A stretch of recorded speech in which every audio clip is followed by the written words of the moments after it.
بسم اللہ الرحمن الرحیم۔ لاکھوں درود پاک حضرت محمد صلی اللہ علیہ وآلہ وسلم اور آپ صلی اللہ علیہ وآلہ وسلم کی آل پر۔ السلام علیکم، میرا نام افتخار احمد ہے اور آپ میرا یوٹیوب چینل نالج دیکھ رہے ہیں۔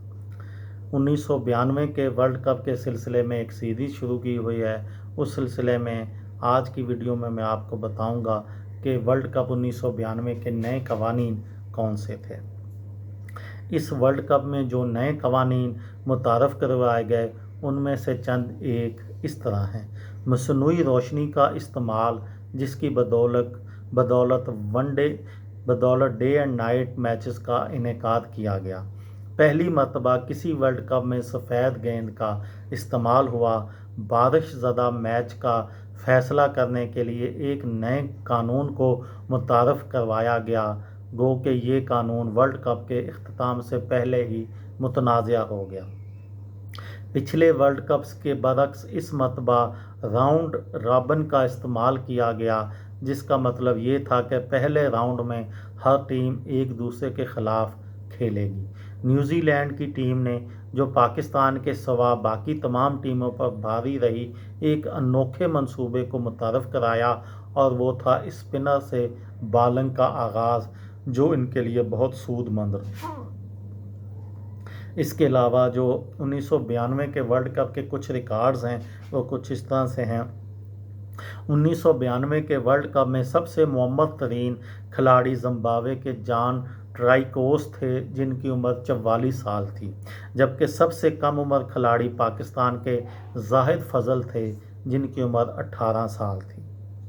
زیادہ رنز بنانے والے بلے باز اس ٹورنامنٹ میں مارٹن کرو نے 9 میچز میں 456 رنز بنائے، جاوید میاں دار نے 9 میچز میں 437، پیٹر کرسٹن ساؤتھ افریقہ کے 8 میچز میں 410، ڈیوڈ بون آسٹریلیا کے 8 میچز میں 368 اور رمیز راجہ پاکستان کے 8 میچز میں 349۔ زیادہ وکٹیں لینے والے کھلاڑیوں میں پاکستان کے وسیم اکرم نے 10 میچز میں 18، انگلینڈ کے ایئن بوتھم نے 10 میچز میں 16، پاکستان کے مشتاق احمد نے 9 میچز میں 16، کرس ہیرس نیوزی لینڈ کے 9 میچز میں 16 اور ایڈو برانڈز زمبابوے کے 8 میچز میں 14۔ زیادہ رنز بنانے والی ٹیمیں: سری لنکا نے ایک اننگز میں 313 رنز بنائے 7 وکٹوں کے نقصان پر زمبابوے کے خلاف نیو پلے ماؤتھ میں۔ زمبابوے نے 312 رنز بنائے 4 وکٹوں کے نقصان پر سری لنکا کے خلاف نیو پلے ماؤتھ۔ انگلستان نے 280 رنز بنائے 6 وکٹوں کے نقصان سری لنکا کے خلاف ایسٹرن اوول وکٹوریہ میں۔ ویسٹ انڈیز نے 268 رنز بنائے 8 وکٹوں کے نقصان پر سری لنکا کے خلاف بیلریو اوول جنوبی آسٹریلیا میں۔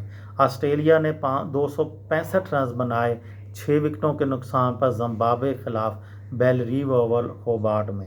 پاکستان نے 264 رنز بنائے 6 وکٹوں کے نقصان پر نیوزی لینڈ کے خلاف ایڈن پارک آکلینڈ نے۔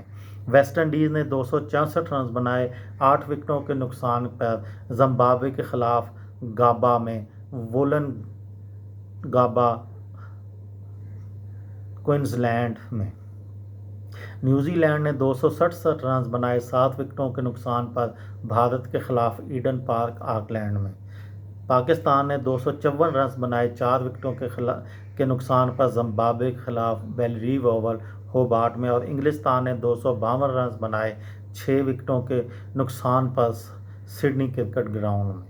اس ورلڈ کپ کی ایک قابل ذکر خصوصیت نیوزی لینڈ کے کپتان مارٹن کرو کی جانب سے استعمال کیے گئے اختراعی ہتھ کنڈے تھے، جنہوں نے اپنی ٹیم کی گیند بازی کا آغاز اسپن بالر دیپک پٹیل کے ساتھ کیا، بجائے ایک تیز گیند کے ساتھ جو کہ ایک معمول تھا۔ اس ورلڈ کپ میں پہلی بار مین آف دی ٹورنامنٹ کا ایوارڈ متعارف کرایا گیا۔ نیوزی لینڈ کے قومی کرکٹ ٹیم کے کپتان مارٹن کرو کو مین آف دی ٹورنامنٹ کے ایوارڈ کے پہلے وصول کنندہ بن گئے۔ یہ تھی میری آج کی ویڈیو۔ کسی دوست کو، کسی بھائی کو، کسی بہن کو فائدہ ہو تو مجھے دعاؤں میں یاد رکھیے گا۔ دل دل پاکستان، جان جان پاکستان۔ السلام علیکم۔